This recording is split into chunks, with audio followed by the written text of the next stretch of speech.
My name is Brad Caron. I'm the president of SIGNET Electronic Systems out of Boston. I serve on the board of the NSCA. It's an honor to give back and to be with so many talented and nice people. And I'm Gary Kunath. I was the keynote speaker today on strategic value creation. And you know, Brad, one of the things when companies go for value creation, one of the things they forget a lot about is it really lives or dies with the people. You know, traditionally, companies used to rely upon their product or service superiority or their pricing superiority or even their brand name. But you could still get beat in each one of those categories because the real sustainable competitive advantage is people superiority. And that's why companies are investing so heavily in retooling the people to give them the skills so they can drive value. You know, Gary, it reminds me when we were first started, SIGNET's been in business for 44 years, and we had nothing but talented people. We didn't have the products, we didn't have an edge, and we had to rely on our staff to win projects. And now I think how you broke it down in the presentation was that I think companies have a tendency to rely too much on their products and too much on their financial strength. And I think it's you made it enlightening that you have to always focus on people.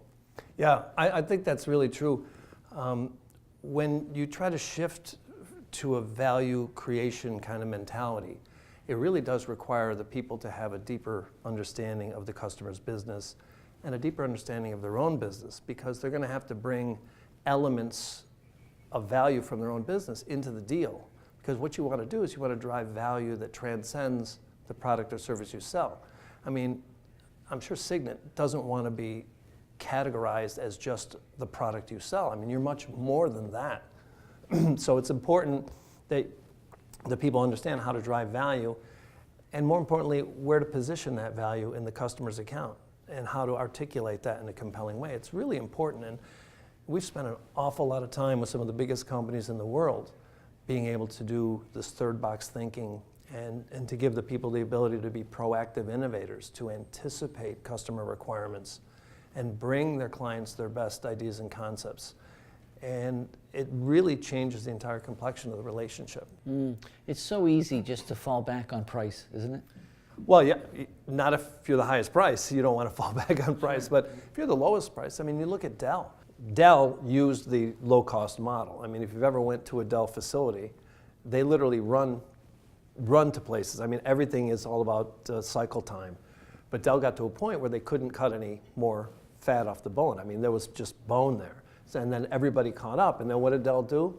They started going back and driving value back into the equation. They started saying, well, you call, and we're going to custom build your computer. We got a bunch of people in the back, and they're going to build it just for your order, just what you want. So try to lay more value on it, because it didn't work. So price is a slippery slope to do the value thing. But that's why third box thinking is so important. It's just a shift on how you look at a sales opportunity. And when you got a guy like Jeff Bezos of Amazon who says, your margin is my opportunity.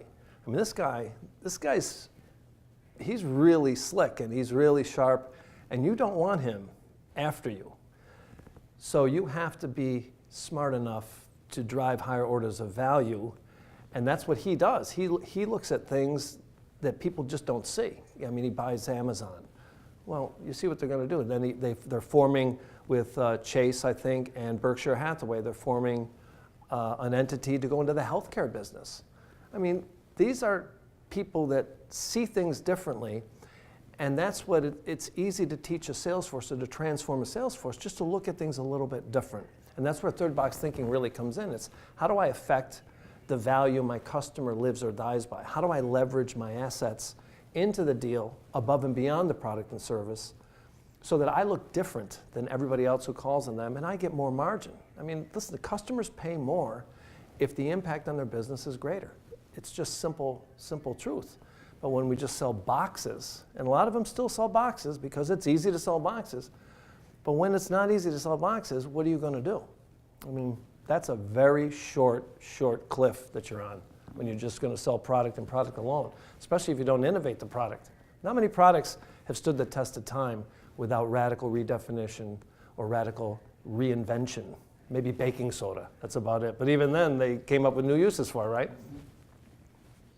So it's easy to fall into that trap of just relying on price or relying on cost cutting. Yeah. It's really, the third box thinking really kind of formalizes you to think out of the box into the third box thinking. Yeah, there really is a way to do that. When you see some of the most creative deals out there, like when you see a Nike partnering with a Coors Light, partnering with a Major League Baseball team, you know, who thinks of that?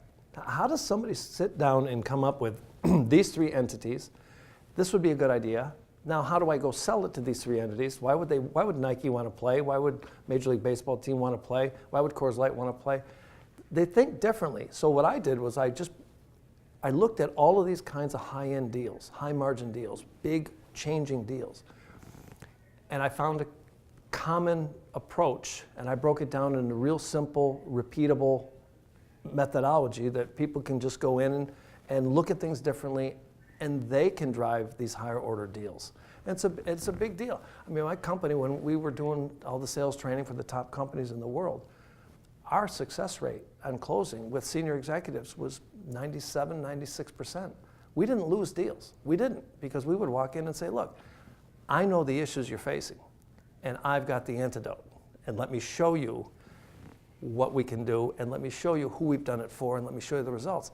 It's tough to beat that. So we were always, and we partnered with companies like a Cisco and a Google, companies who were what I would call lighthouse customers.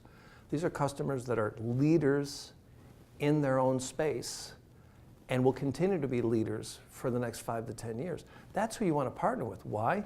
Because when they take you with them, all the problems and issues and things that they're going to face, you're going to face with them, and you're going to come up with answers for problems that most of these companies haven't even encountered yet. So when they get there, I got all the answers. I've already done it. I've been doing it for 5 years. What do you need? So we didn't lose. And it was all about value creation, anticipating requirements, and beating the customer key issues that they were facing, knocking them down and putting them in the... Nobody invests in parity. They invest to take the lead. And that's really what value creation is all about.